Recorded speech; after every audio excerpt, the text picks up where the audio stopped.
pastor Fábio ficou bravo porque foi eu que pedi esse corinho. Ele falou que é muito difícil. Ele ficou bravo porque foi eu que pedi o corinho. O corinho não, eu sou antiga, né? O louvor. Eu sou da antiga. Eu sou da época das teias. Né? Mas como é bom e agradável viverem unidos os irmãos.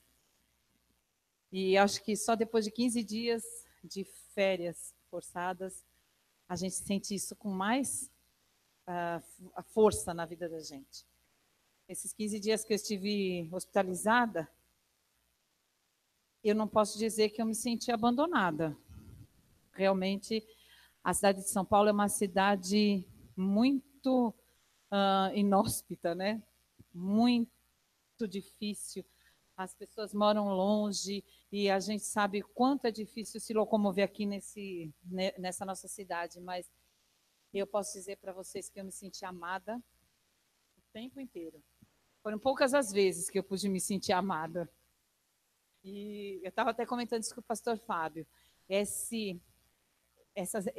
um tipo de uma sensação que vem da igreja para a vida da gente, que envolve a gente com o amor do Senhor. E eu dou glória a Deus. Eu sei que rede social às vezes não é bom, mas as redes sociais ajudaram muito lá no hospital, porque quem não podia ir ficava mandando mensagem, perguntando, falando. E eu sei que essa igreja é uma igreja que ama. Alguns irmãos podem não acreditar, mas teve gente que tomou ônibus, metrô e táxi para chegar no hospital para me visitar. Ônibus, metrô e táxi. Quer demonstração de amor maior que essa? A gente realmente se sente especial diante de Jesus, né? Mesmo não sendo. Ele é que é o principal. E aquele versículo de Provérbios 17, que nem o pastor Fábio explicou outro dia, que é nesse momento da angústia que aquele amigo se torna realmente um irmão. Você sente isso de verdade. E durante esses 15 dias, eu pedi para ele cantar esse corinho, porque chega esse louvor, eu ainda aprendo. Chega um momento lá que você está lá sozinha, e entra gente do seu lado, sai gente, entra gente, sai gente. Deus foi muito bom. E depois pessoas do reino naquele quarto. Ele colocou enfermeiras do reino também, da Assembleia, outras eram, a pessoa que estava do meu lado era da Mundial. Então, eu vi que o Senhor cuida. Mas ele também fala assim, você pensa que você vai ficar aqui só descansando? Não, tem trabalho. E aí ele pôs uma kardecista lá, do meu lado. Daquelas que falam mais que a boca. Meu, ela não dava tempo de você respirar, ela já estava falando. É uma mulher que não crê na ira de Deus nem no inferno. Aí eu estava comentando pelo WhatsApp com a pastora Silvia e ela fez assim, 4 leis nela. Eu falei assim, bom, se ela me der uma chance, eu vou falar de 4 leis para essa mulher, porque, meu, já não está aguentando mais dizer que não acredita no inferno, não acredita na ira de Deus. Eu falei, não vou aguentar muito ouvir essas abobrinhas, né? E num dia, num chá da tarde, que lá tem chá da tarde no hospital, né? Ela começou a falar, eu fiz, peraí. Aí eu lembrei do pastor de Crã. Eu não podia sair da cama, né? Então, eu peguei meu copo de chá, falei, ó, tá vendo? É um abismo. Peguei a faquinha de plástico e a colher, fiz a cruz. Falei, tá vendo? Só quem une um lado do abismo ao outro é a cruz de Cristo. E aí eu pude falar, Jesus é um cavaleiro. Se ele bate, se você abrir sua vida, ele entra. E se você não acredita no inferno, ele existe. Ele não foi feito para nós. Mas quem não tem Jesus, que não convida, vai morar para sempre com ele lá no inferno. E naquele momento, aquela mulher que falava muito, muito mesmo, ficou muda. Não pôde falar mais nada. A gente não fica muito tempo sozinha, né? Porque dali a pouco entra enfermeiro, sai enfermeiro, entra enfermeiro, sai enfermeiro. Mas por um momento, ela pôde ouvir a verdade. E quem vai agora fazer o resto é o Espírito Santo. Porque ela ouve outros pastores, pastor Cláudio Duarte, aqueles, ela ouve louvores, então eu tenho certeza que o Espírito Santo vai continuar falando com ela. e que no momento certo. Então, não é 15 dias que eu fiquei de férias, né? Fiquei lá com a perna para cima, ainda estou em tratamento, ainda corre alguns riscos, mas o Senhor está no controle de tudo. Foi o que eu senti, por isso que eu via o Senhor. Eu vi o Senhor exaltado e eu vi o Senhor sendo Senhor ali. E eu sentia as vestes invadindo aquele lugar. Por isso que quando eu falei para ele, para mim tinha muito sentido. As vestes do Senhor realmente invadiam aquele lugar e eu só podia dizer, não podia cantar, né? Santo, santo, santo. O Senhor é santo, santo. E aqui eu pude sentir o óleo descendo da cabeça sobre as nossas vidas. Eu senti o óleo caindo nesse lugar.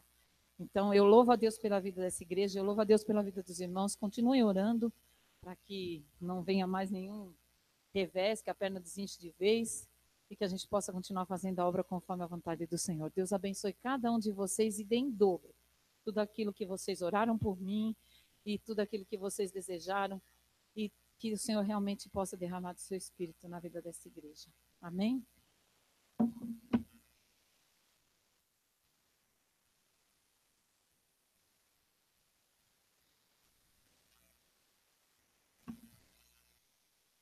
Queria aproveitar o gancho do testemunho da Selma, da pastora Selma, para contar um pouquinho de Praia Grande no sábado. A gente não teve testemunho no domingo, porque o coral cantou. E no sábado, então, o pessoal da banda cantou. Vocês gostaram de ter cantado lá? Foi diferente? Você gostou? Gostou, Débora? Aquelas que ficam aqui perguntando. Mas é isso aí, pessoal, eles gostaram. E é bem diferente, né? Cantar em rua, tal. A gente canta uma vez também em rua e tem um pouco muita dispersão, mas foi muito legal porque a gente ficou ali no louvor. Aí o Guga levou uma palavra evangelística, acho que ele não pregou 5 minutos. Foi muito objetivo. E ele fez um apelo e umas 15 pessoas foram ali na frente. E aí ele chamou o pessoal da igreja para que a gente abordasse algumas pessoas. Rose, depois eu queria que você contasse o seu testemunho, porque a gente, do outro lado da rua, a gente via a Rose orando com uma mulher que chorava, mas a mulher chorava. Essa é a graça na vida da Rose. Mas aí o Guga pediu para que a gente abordasse algumas pessoas. Eu tinha visto uma mulher, tinha muita mulher, muita jovem, com muita criança. É uma situação bem particular ali. E eu não encontrei, e o Guga queria falar com uma outra mulher, e no caminho passou uma jovenzinha, assim, com uma criança e uma outra já andando. E aí eu parei, assim, bem na frente dela, falei assim, olha, já leram esse livrinho com você? E mostrei as 4 leis, né? Ela, não, não leram ainda. Eu falei, qual é o seu nome? Mariana, quantos anos você tem? 17, com 2 filhos já, 17 anos, uma menina.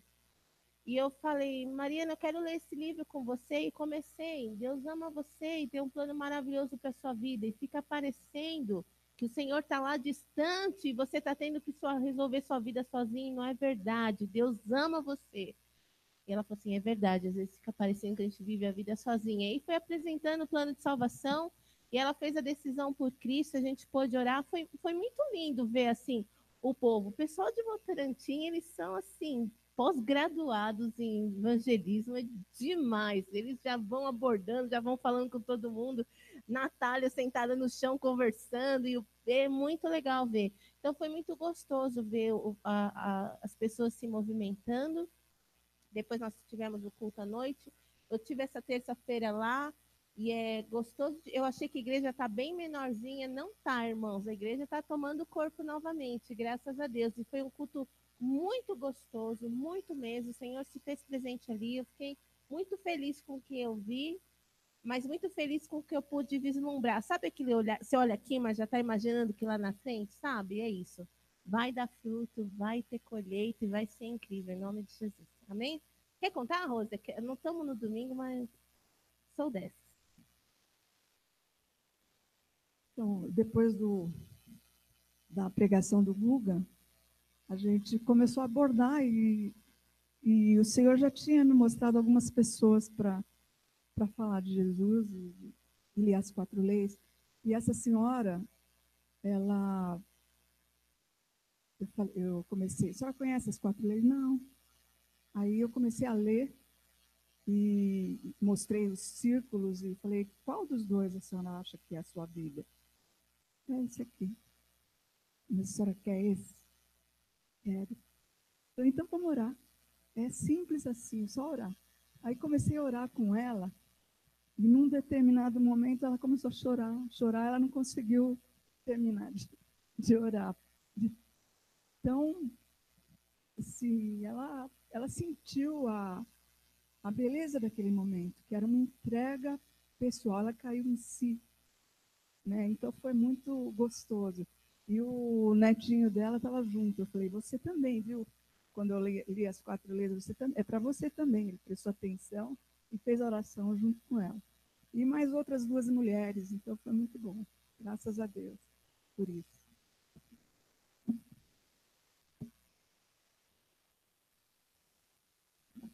Glória a Deus. Eu preciso falar algo que o Senhor me colocou no coração aqui. Tentar, né? Bom, está lá em Êxodo 32, para quem quiser abrir. Vou falar o que o Senhor me pôs no coração. Algo muito forte que o Senhor falou comigo foi de intimidade, né? E acho que aqui vou tentar exemplificar isso. Bom, antes do versículo 32, né? Moisés subiu ao monte e ele ficou lá 40 dias, 40 noites. Acho que todo mundo aqui deve conhecer essa história. E ele ficou na presença de Deus, né? Tremendo momento, ouvindo palavras de vida, né? E aqui no 32 é quando o povo se corrompe e vai até Arão. Então começa lá. Mas, vendo o povo que Moisés tardava em descer do monte, acercou-se de Arão e lhe disse: Levanta-te, faze-nos deuses que vão adiante de nós, porquanto a este Moisés, o homem que nos tirou do Egito, não sabemos o que lhe terá sucedido. Disse-lhes Arão: Tirai as argolas de ouro das orelhas das vossas mulheres, vossos filhos, vossas filhas, e trazei-mas. Então todo o povo tirou das orelhas as argolas e trouxe a Arão. Este, recebendo-as das suas mãos, trabalhou o ouro com buril e fez dele um bezerro fundido. Então disseram: São estes, ó Israel, os teus deuses que tiraram da terra do Egito. Arão, vendo isso, edificou um altar diante dele e, apregoando, disse: Amanhã será festa ao Senhor. 6. No dia seguinte, madrugaram e ofereceram holocaustos, e trouxeram ofertas pacíficas, e o povo assentou-se para comer e beber, e levantou-se para divertir-se. E é interessante porque o que mais me chamou a atenção foi esse divertir-se, né? O povo se assenta, come, bebe, levanta e se diverte. É como se, né, eles fizeram todo aquele sacrifício aos deuses, aí eles têm um momento de comunhão lá entre eles, e aí eles vão, agora a gente vai se divertir. Agora aquele Moisés, a gente não sabe mais para onde ele foi, agora é hora da diversão. E né, uma coisa que eu creio muito que é o que o pecado faz na gente, né? A gente, com o pecado, a gente acaba falando, não, agora a gente faz o que a gente quer, né? O pecado cria essa separação da gente com Deus e cega o nosso entendimento. Porque agora eles foram se divertir, foram fazer, né? Depois falam que quando Moisés estava descendo do monte, ele fala, eu sou alarido. Então o povo estava cantando, era festa, né? Festa ao Senhor. Mas é interessante porque enquanto o povo se divertia e fazia toda aquela folia, Moisés estava na presença de Deus. Moisés estava ali buscando, Moisés estava ali intercedendo. E no versículo 7, né, o Senhor ao mesmo tempo ele já avisa Moisés. Então disse o Senhor a Moisés: Vai, desce, porque o teu povo que fizesse sair do Egito se corrompeu, e depressa se desviou do caminho que lhe havia ordenado. Interessante porque Deus não chama mais do meu povo, ele fala o teu povo, o teu, não é mais meu, porque o povo de Deus não faz isso, né? É o teu povo, é o povo que você tirou do Egito. E interessante também porque em Atos 7, Estevão explica isso, né? Se vocês não quiserem abrir, eu leio aqui. Mas Estevão ele fala disso. Ele fala assim: Este Moisés, quem esteve na congregação do deserto, com o anjo que lhe falava no Monte Sinai, e com os nossos pais, o qual recebeu palavras vivas para nos las transmitir. A quem nossos pais não quiseram obedecer, antes o repeliram, e no seu coração voltaram para o Egito. O coração deles eles já haviam voltado. No coração deles, eles já haviam rejeitado tudo que o Senhor fez. É interessante porque o povo tinha acabado de ser salvo com mão poderosa, pragas e, sabe, e o Senhor manifestando coisas maravilhosas no meio do povo. É engraçado porque Moisés, ele, no começo do ministério, quando ele começa a caminhar com Deus, ele vai até o povo e fala: não, o Senhor vai livrar vocês, o Senhor vai tirar vocês daqui, o Senhor vai vir, vai libertar. E aí eles vão, falam a Faraó e Faraó fala: meu, esse povo, eles não estão sem fazer nada. Vamos apertar um pouco eles. E aí aperta o trabalho do povo. E aí o povo vai a Moisés e Arão e fala assim: o que vocês fizeram? Vocês nos fizeram odiosos aos egípcios. Não, o Senhor vai julgar entre mim, entre nós e vocês. E aí Moisés, ele vira para o Senhor e fala: Senhor, por que o Senhor me enviou? O Senhor não livrou o seu povo, por que o Senhor me enviou? E aí o Senhor fala assim: você vai ver a minha mão. E aí o Senhor opera as pragas, opera os milagres. E um pouco depois, quando isso acontece de novo, quando os egípcios estão perseguindo o povo, eles estão ali no deserto, o mar está aberto, e fala assim, não, o mar ainda não se abriu, e os egípcios estão indo. E quando os egípcios vão até eles, eles falam: caramba, nós estamos perdidos. E aí Moisés fala assim: aquietem, vocês vão ver o livramento do Senhor. Então Moisés, ele entendeu: o Senhor é fiel. Assim, fiquem calmos, o Senhor vai fazer. Mas o povo esqueceu tudo isso. Esqueceu tudo isso. Se levantou para se divertir. E eu falo assim até de mim mesmo. Eu, nesses dias, tenho tido lutas mesmo do mundo, sabe? Às vezes a gente, enfim, fica pensando coisas que, eu já falo muito disso, né? Que tomam nosso tempo, enfim. Uma coisa que me tomava muito tempo era YouTube e tudo mais. Essas coisas é, é uma diversão, sabe? É uma diversão. Netflix, é diversão isso. E a gente tem trocado, eu tenho trocado, muitas vezes isso pela presença de Deus. Enquanto o povo estava ali se divertindo, Moisés estava na presença, Moisés estava ouvindo. Sabe, eu quero isso. Eu quero isso. E eu tenho buscado isso. Né? E a gente continua aqui em Atos, que ele fala: que nossos pais não quiseram obedecer, antes o repeliram, e no seu coração voltaram para o Egito, dizendo a Arão: faze-nos deuses que vão adiante de nós. Porquanto esse Moisés que nos tirou da terra do Egito, não sabemos o que lhe aconteceu. Naqueles dias fizeram um bezerro e ofereceram sacrifício ao ídolo, alegrando-se com a obra das suas mãos. Mas Deus se afastou e os entregou ao culto da milícia celestial, como está escrito no livro dos profetas. Ó casa de Israel, porventura me oferecestes vítimas e sacrifícios no deserto pelo espaço de 40 anos? E acaso não levantastes o tabernáculo de Moloque e a estrela de Deus Renfã, figuras que fizeste para as adorar? Por isso vos desterrarei para além da Babilônia. E aqui no 42 isso fica ainda mais claro, né? Deus se afastou deles. Quando o povo falou: vamos nos divertir, Deus se afastou. O pecado faz isso, né? O povo escolheu o pecado e aí Deus se afasta. E isso é muito perigoso, porque ele fala que Deus entregou o povo, né? E a Deus, ele sempre alerta o povo. Fala assim: olha, vocês estão andando por um caminho tortuoso, esse não é o caminho. Eu estou avisando. Mas chega um momento que Deus entrega. Deus entrega. Fala assim: vocês vão fazer isso? Então façam. Deus entregou ao culto da milícia celestial. Mas se a gente voltar em Êxodo, lá no 33, se eu não me engano.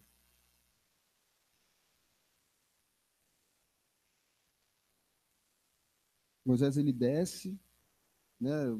Josué fala: não é alarido dos vencedores, no 32, né? 18. Não é alarido dos vencedores, nem alarido dos vencidos, mas alarido dos que cantam e o que ouço. Logo que se aproximou do arraial, viu ele o bezerro e as danças. Então, acendendo-se-lhe a ira, arranjou das mãos as tábuas e quebrou aos pés do monte. Eu creio que nesse momento Moisés manifestou a ira de Deus, né? Estava no coração, porque ele chegou, ele ali na presença de Deus, E o povo fazendo dança com o bezerro. E, nossa, e assim, a Bíblia fala que Moisés era o mais manso. Aquilo foi de tal ponto nele que ele quebrou as tábuas. Aquilo mexeu com ele de tal maneira que ele quebra as tábuas. E aí ele fala, né, vou subir e eu vou interceder por vocês ao povo e tudo mais. Depois ele chama os levitas matam o povo. E aí no 32:30. No dia seguinte, Moisés disse Moisés ao povo: Vós cometeste grande pecado. Agora, porém, subirei ao Senhor e porventura farei propiciação pelo vosso pecado. Tornou Moisés ao Senhor e disse: Ora, o povo cometeu grande pecado, fazendo para si deuses de ouro. Agora, pois, perdoa-lhe o pecado, ou se não risca-me, peço-te, do livro que escreveste. Então disse o Senhor a Moisés: Riscarei do meu livro todo aquele que pecar contra mim. Vai, pois, agora e conduz o povo para onde te disse: Eis que o meu anjo irá adiante de ti, porém no dia da minha visitação vingarei neles o seu pecado.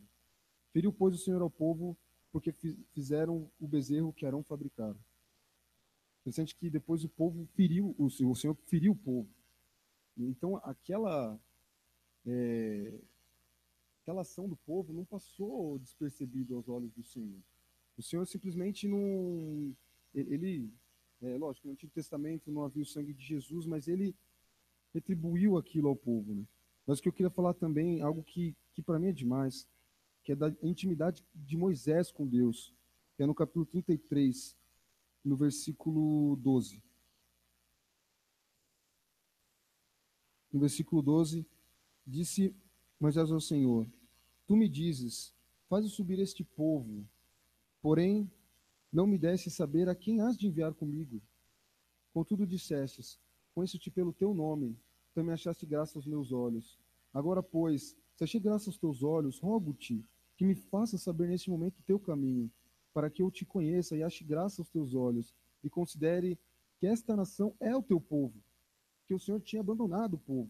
Não era mais o povo dele. E Moisés clama, que seja de novo o teu povo, Senhor. Respondeu-lhe, a minha presença irá contigo, eu te darei descanso. Então lhe disse Moisés, se a tua presença não vai comigo, não nos faça subir deste lugar. Pois como há de saber que achamos graça aos teus olhos, eu e o teu povo? Não é porventura em andares conosco, de maneira que somos separados, eu e o teu povo, de todos os povos da terra? Muito legal, porque Moisés, no 13, ele fala, rogo-te que me faças saber nesse momento o teu caminho, para que eu te conheça e ache graça aos teus olhos. Moisés, ele passou 40 dias, 40 noites no monte, na presença do Senhor. E aí ele vira e fala assim, para que eu te conheça. Como pode isso? Ele passou 40 dias e ainda fala, para que eu te conheça. E aqui, aí, continuando no 17, fala assim, disse o Senhor a Moisés, farei também isso que disseste, porque achaste graça aos meus olhos. O próprio Senhor fala para Moisés, achaste graça aos meus olhos. E eu te conheço pelo teu nome. Então ele disse, rogo-te que me mostres a tua glória. Isso para mim é demais. Rogo-te que me mostres a tua glória. Moisés viveu ficou 40 dias, 40 noites, viu os milagres de Deus, viu a mão de Deus, viu Deus na sarça ardente e ele ainda fala, rogo-te que me mostres a tua glória. Depois de tudo isso, Moisés ainda fala, rogo-te que me mostres a tua glória. Sabe qual é o limite do conhecimento de Deus? Qual o limite que nós temos para conhecer a Deus, para intimidade? Será que chega no momento que a gente... Hoje eu sou amigo de Deus, mais íntimo. Moisés podia até dizer isso, porque nos versículos anteriores fala que Moisés conversava com Deus como qualquer um fala com seu amigo. Mas ele ainda diz, rogo-te que me mostres a tua glória. Tinha algo que ele ainda queria mais do Senhor. Rogo-te que me mostres a tua glória. E aí o Senhor, ele fala, né?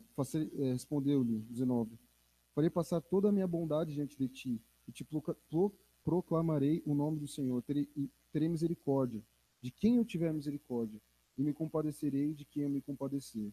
E acrescentou, não me poderás ver a face, porquanto homem nenhum verá minha face e verá. Disse mais o Senhor, e aí, né, eis aqui um lugar na penha, quando passar a minha glória, eu te porei numa fenda, e Moisés, ele vê a glória do Senhor. Então, ele tinha um alvo ainda. Ele viu muita coisa, mas tinha algo que ele queria. Tinha algo que é mais. Quero ver a glória do Senhor. Eu quero ver a glória do Senhor. Senhor, me mostra a tua glória. Não cheguei no máximo. Eu ainda não sou tão íntimo assim do Senhor. Eu já vi muita coisa, mas eu ainda quero mais. Rogo-te que me mostre a tua glória. Aleluia.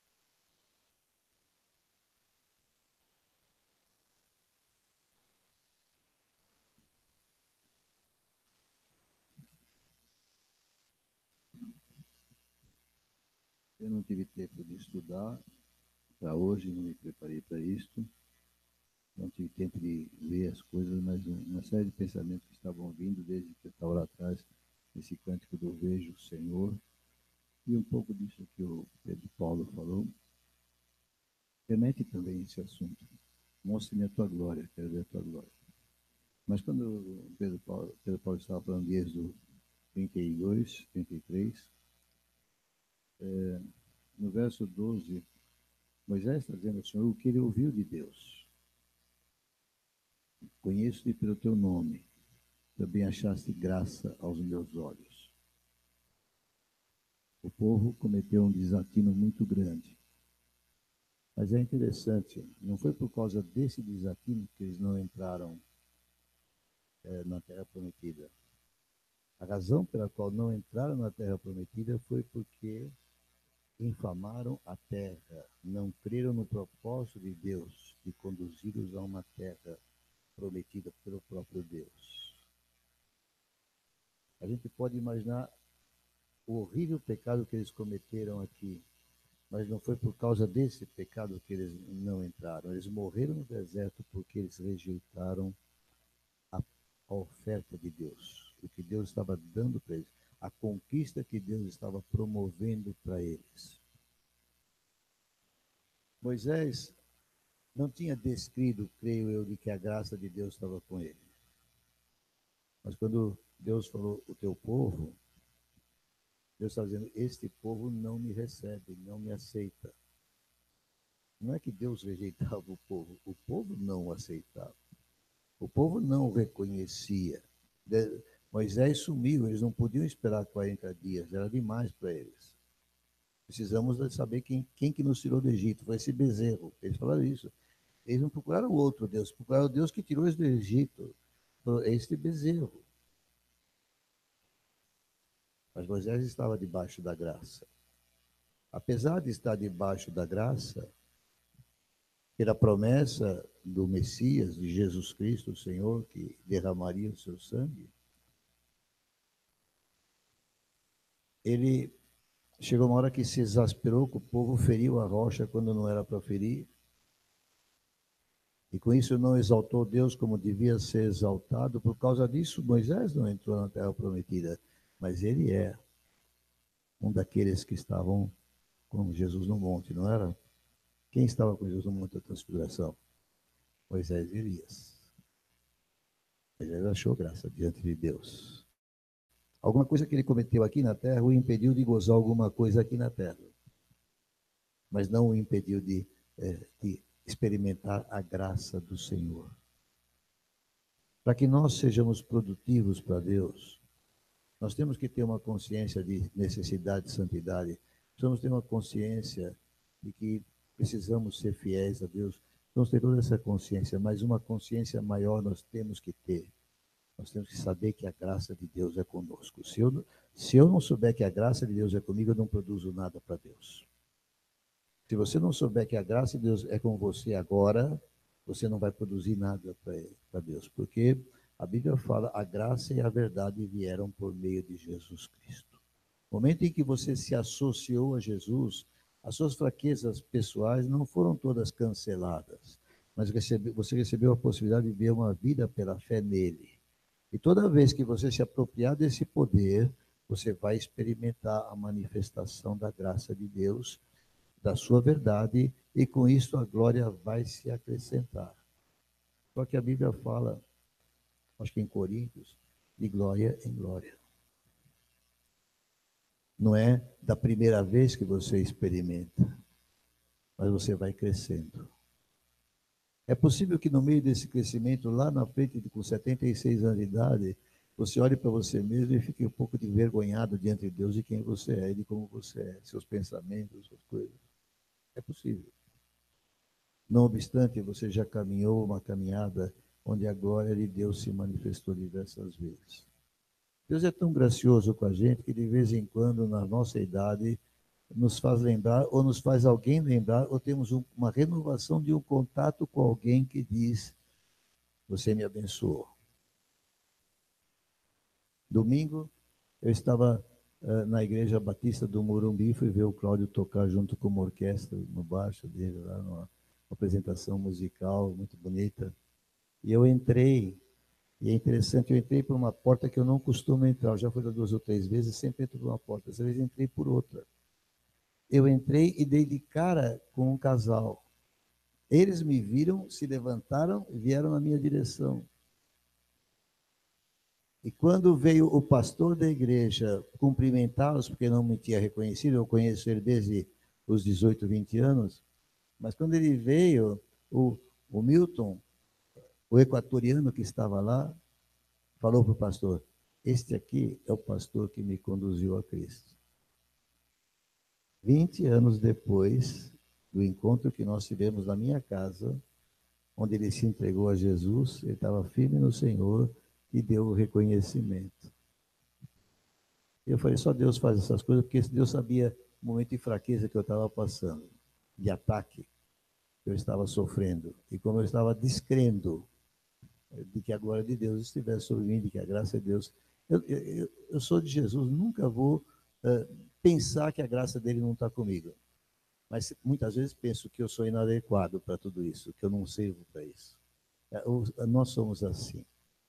E é engraçado que você está falando essas coisas, e hoje, aqui, neste lugar, aquele rapaz ali, jovem, né? Bastante jovem. Não sei por que cargas d'água, mas foi lembrar. Eu sei, na verdade eu sei, Deus faz essa coisa para falar para mim aquilo que ele falou para Moisés também. Eu te amo, eu conheço pelo teu nome, eu te chamei. Minha graça está contigo. E ele falou que numa pregação minha, numa dessas quintas-feiras, 8 anos atrás, ele conheceu Jesus e entregou a vida para Jesus. E eu não fiz apelo, ele disse que foi lá no fundo, lá junto à parede, e fez a sua entrega. Então, Pedro Paulo, a vida com Jesus é mais simples. Ele vai manifestar agora. Ele te conhece pelo nome. E a graça dele já se derramou sobre você. Não fique preocupado com a natureza de pessoa que você é. Deus já fez a obra que precisava fazer. Anda nela e descansa. Glaucia manifestou uma ansiedade aqui. Porque pensei que a graça de Deus que ia acontecer, começou a acontecer, secou tudo. Eu falei, tudo bem, continue esperando, não se desespere. E aí lembrei de uma das pregações da fé, a fé que espera. É difícil esperar. Só que a gente não espera parado, a gente espera caminhando. E a gente espera fazendo. Fazendo o quê? O que Jesus mandou. Mas eu não sei tudo que Jesus manda. Bom, você sabe alguma coisa que Jesus manda? Sei. Faz aquilo que ele te mandou. Ela foi lá, compartilhou 4 vezes com uma mulher. Ela foi lá com uma kardecista e foi lá falar do abismo e da ponte que Deus fez para poder ultrapassar. É nessa simplicidade que Deus nos chama para andar. E se nós formos fiéis no pouco, Ele coloca sobre o muito. Se eu sei obedecer um pouquinho, o Senhor valoriza a obediência. Mais do que sacrifícios. Às vezes eu penso, eu preciso me sacrificar 8 horas por dia num determinado quarto. Se Deus te chama para isso, faça. Mas Deus não chama todo mundo para isso. Ele chama cada um segundo a sua vocação. Mas ele te mandou fazer algo pequeno, faça esse pequeno. Você não sabe o fruto que vai ter mais tarde. Um dia você chega lá na glória e vai aparecer aquela fila de gente que você pode abençoar simplesmente dando testemunho de Jesus. Esse é um tremendo galardão. Que a graça de Deus continue se manifestando em nossas vidas. Porque o fruto é certo. Mas nós temos que ter consciência, essencialmente, disso. Deus falou para Moisés, a minha graça está com você. Se você não entende que você está debaixo da graça de Deus, você não produz. Porque ninguém produz por medo, ou por tacão, ou por responsabilidade. Você produz porque você crê que Deus é com você. Quando você crê isso, ele começa a fazer os milagres.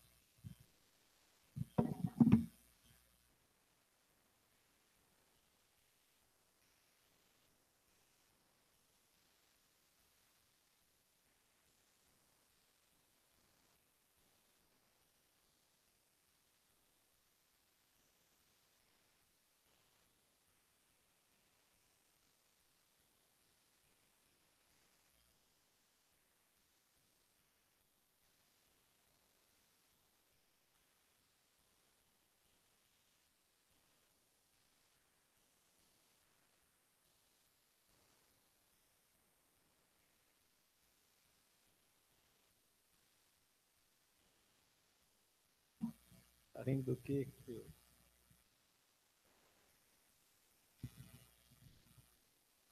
é que é o problema de ficar muito à vontade. Começa a fazer as coisas que... Enfim. Estou muito triste porque eu estou acabando a leitura da Bíblia. Porque eu não sei como começar de novo, né? Esse que é o problema.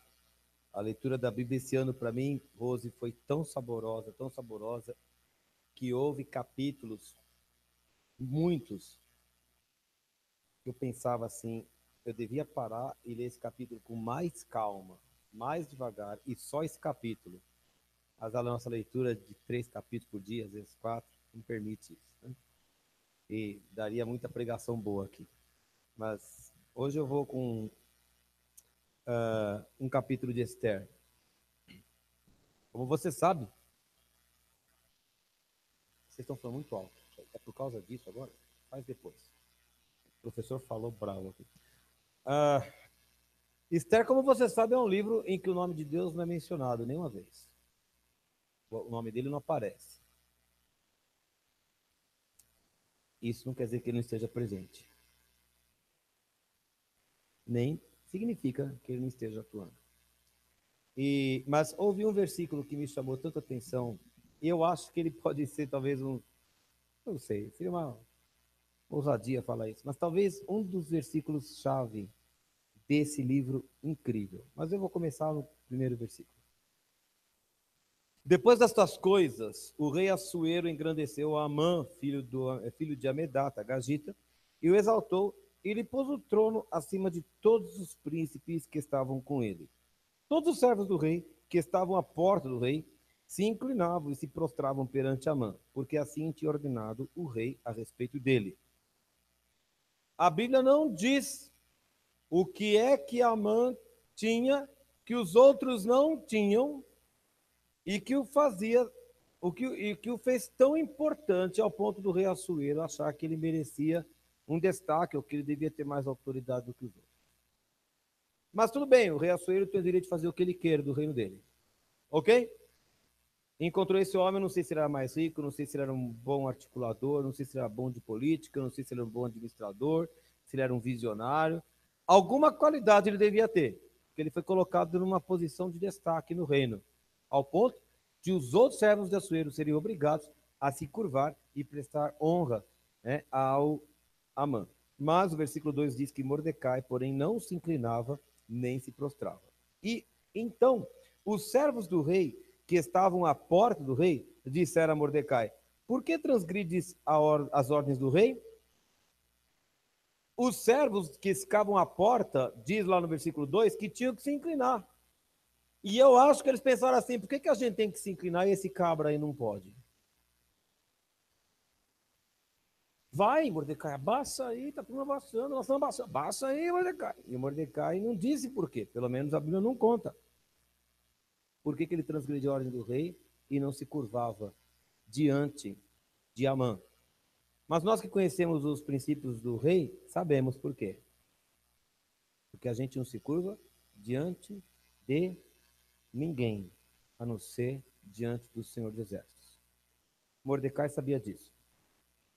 Mas a Bíblia não conta se ele explicou isso para eles. Mas no versículo 4, sucedeu, pois, que, dizendo-lhe eles isto dia após dia, todo dia, todas as semanas do dia, desculpa, todos os dias da semana, todas as semanas do mês, perdão, sucedeu que, dizendo isso dia após dia, e não lhes dando ele ouvidos, o fizeram saber a Amã, para ver se as palavras de Mordecai se manteriam de pé, porque ele lhes tinha declarado que era judeu.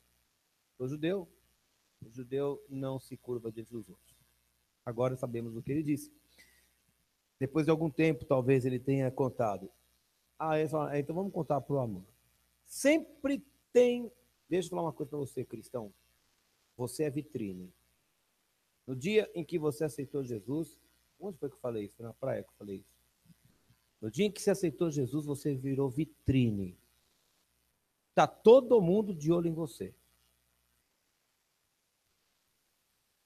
Se você falar que é bandido, hoje, nesse lugar aqui, está valendo. Se você falar que é traficante, tudo bem. Se você falar que você é ateu, tudo bem. O que você disser está tudo bem, mas se você falar que é cristão, as pessoas levantam duas orelhas assim e colocam um binóculo bem grande e vão ficar de ouvido em você só porque você disse que você é de Cristo.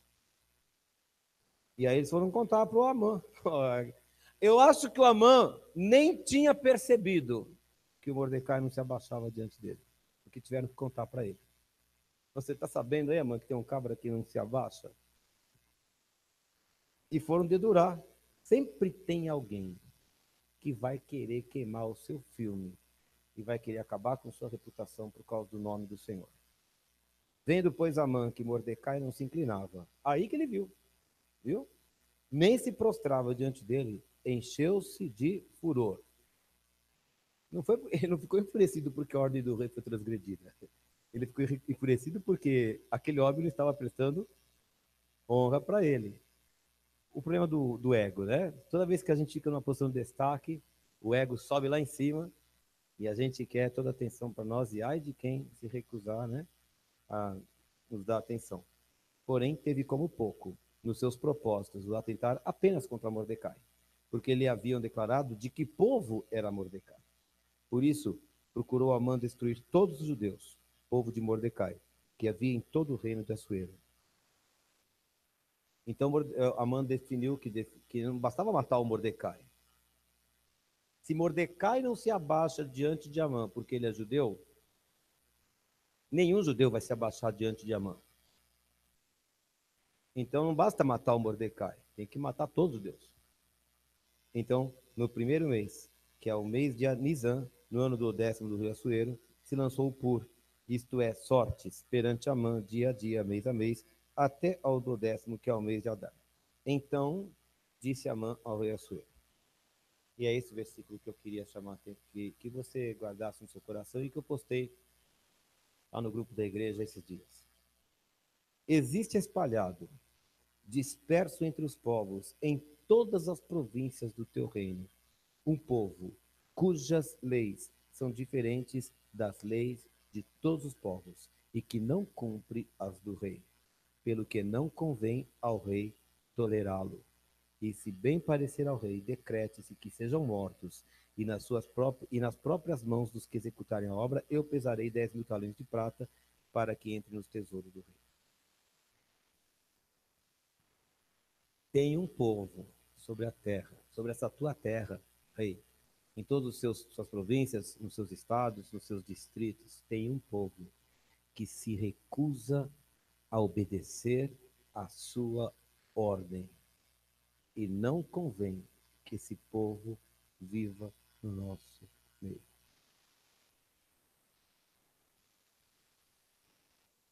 Era o povo de Israel. Como seria lindo se falasse isso da igreja.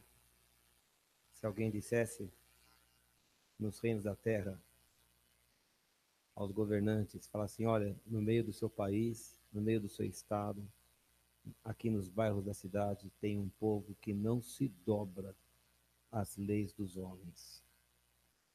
Não se dobra de jeito nenhum. E não se curva aos outros. Porque tem um amor tal pela lei do Senhor e pelas coisas do Senhor, que jamais vai se perverter. O mandamento do Senhor é claro, você não vai se curvar diante de ninguém, exceto diante do Senhor dos Exércitos. E Mordecai cumpriu à risca o que Deus tinha dito. Nós vivemos um período, meus queridos, em que todas as igrejas têm procurado se adequar ao mundo para manter todo mundo dentro delas.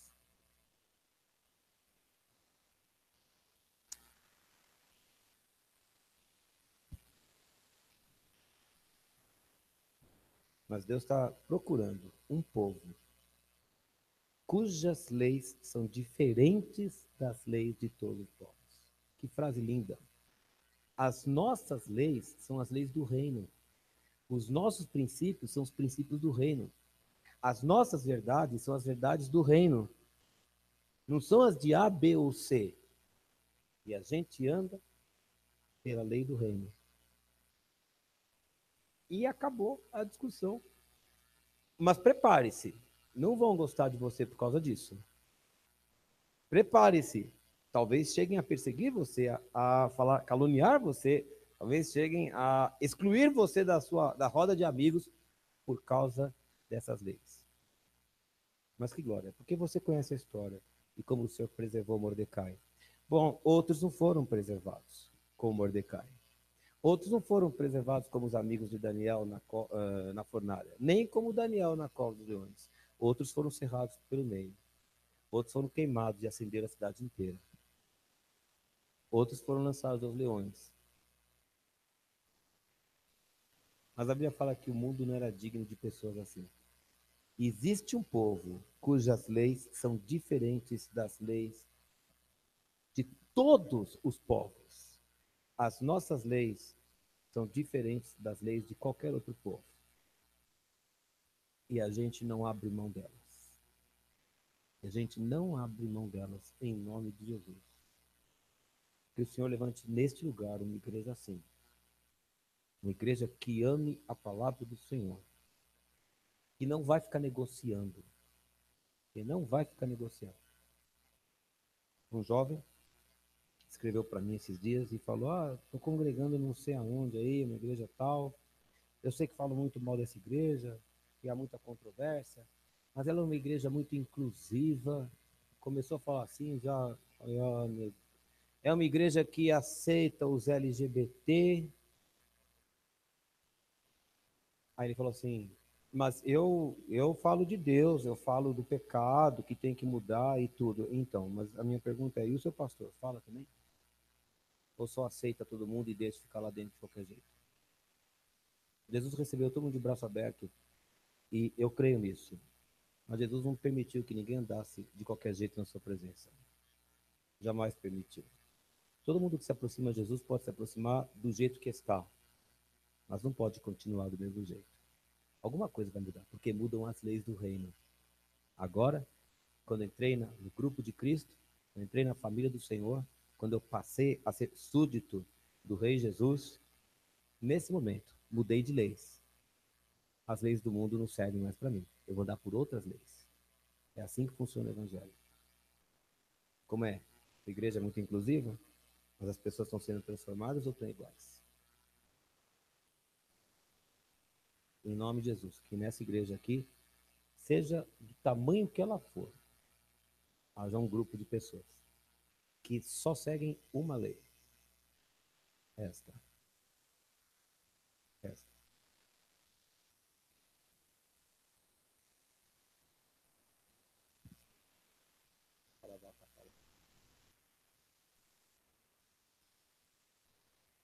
Vamos ficar em pé.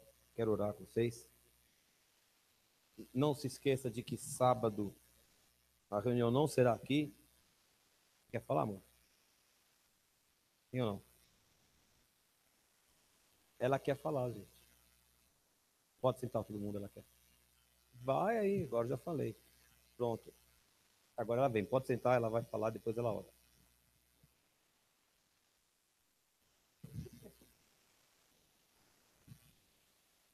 Eu só queria falar um pouco. Eu me lembrei de Davi, o pastor Davi, que foi forjado por Deus nos vales, nos montes, pastoreando as suas ovelhas. E lá escondido, o Senhor formou o coração de um rei, o coração de um líder. O Senhor é meu pastor e nada me faltará. Ao Senhor pertence a terra e tudo que nela se contém. A ti, Senhor, elevo a minha alma. Faze-me justiça, Senhor, pois tenho andado na minha integridade. Confio no Senhor sem vacilar. O Senhor é minha luz e a minha salvação. De quem terei medo? O Senhor é a fortaleza da minha vida. A quem temerei? A ti clamo, ó Senhor, rocha minha. Não seja surdo para comigo, para que não suceda que te calares acerca de mim. Seja eu semelhante aos que descem a cova.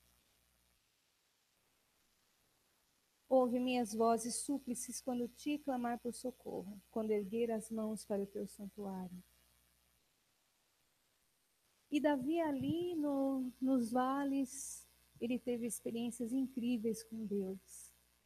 Né? Ele livrou suas ovelhas do urso, do leão, e ele falava com Deus, e ele louvava a Deus, e ele tinha a intimidade com o Senhor ali, sozinho, nos montes, nos vales, nas campinas, e o Senhor estava com ele.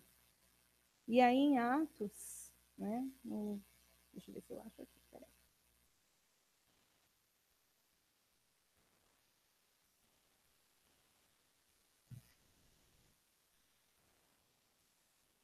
Aí em Atos, no discurso de Pedro, no capítulo 2, ele fala de Davi. Aí ele fala, no versículo 25, ele fala, porque a respeito dele, diz Davi falando acerca do Senhor, diante de mim via sempre o Senhor, porque está à minha direita, para que eu não seja abalado. Por isso se alegrou o meu coração, e a minha língua exultou, além disto, também a minha própria carne repousará em esperança. Porque não deixarás a minha alma na morte, nem permitirás que o teu santo veja corrupção. Fizeste-me conhecer os caminhos da vida, encher-me-ás de alegria na tua presença. Então, Davi, ele tinha a convicção, a certeza e o pleno conhecimento que Jesus, que Deus, né, estava com ele em todo o tempo. E que o guiaria na vida e após, né? Ele tinha a esperança de saber que o Senhor o amava e que o queria para todo sempre. Que alegria a gente poder saber que Deus nos ama e que Ele nos ama tanto que Ele nos quer para todo sempre. Né? Ele nos quer para sempre. Deus nos ama. E Davi tinha essa convicção. E mesmo sozinho lá, pastoreando as suas ovelhas, ele já sabia disso e ele sentia a presença de Deus. Amém? Glória a Deus. Amém? Então, nessa certeza desse amor de Deus, desse infinito amor de Deus, que nos envolve, que nos apacenta, né? Que o amor de Deus nos apacenta. É inegável isso. A gente que conhece o amor de Deus sabe que ele nos envolve. Nessa certeza de termos a presença do Senhor o tempo todo. Que o Senhor esteja sempre colocando as palavras de louvor, de gratidão nos nossos lábios. Sempre. Que o Senhor esteja nos enchendo sempre. Que Ele esteja como bom pastor mesmo, que nós tenhamos essa convicção que a presença dele preencha as nossas vidas, que ele nos encha de fé, para que nós possamos caminhar nesse caminho que ele tem preparado para nós, e que nós possamos ter a convicção de que ele cumprirá todos os propósitos que ele tem para as nossas vidas. Todos. Tudo aquilo que ele prometeu, ele vai cumprir. Ele vai cumprir. Porque a palavra do Senhor não cai por terra. Não cai. Ele vai cumprir cada uma das suas promessas. E a gente tem que crer que se ele prometeu, ele vai fazer. Ele nos ama para sempre. Vamos nos colocar de pé? Querido Deus e Pai, nós queremos te agradecer, Senhor, por esta noite, pela tua palavra, Senhor, pela tua presença nas nossas vidas. Nós queremos te agradecer, Senhor, pelo teu amor. Nós queremos te agradecer, Senhor, porque o Senhor nos chamou. Nós somos as tuas ovelhas. E o Senhor é o bom pastor. E nós sabemos que o Senhor está direcionando as nossas vidas, guiando as nossas vidas. Pai, nós te agradecemos por todos os teus propósitos, porque o Senhor nos chamou para bons propósitos. E nós cremos, Senhor, que o Senhor há de cumprir cada um deles. Nós te agradecemos, te louvamos, engrandecemos o teu nome, que o Senhor enche as nossas vidas, Senhor, com o teu Espírito. E que nós possamos dar muitos frutos para o Senhor, Pai, para alegrarmos o teu coração. Porque o Senhor é o nosso Pai amado, o Senhor é o nosso Pai querido. Senhor, nós queremos te agradar com as nossas vidas, Senhor. Pai, recebe o nosso louvor e a nossa gratidão, em nome do Senhor Jesus, e que a comunhão do teu Espírito Santo nos acompanhe para todo sempre. Amém. Glória a Deus.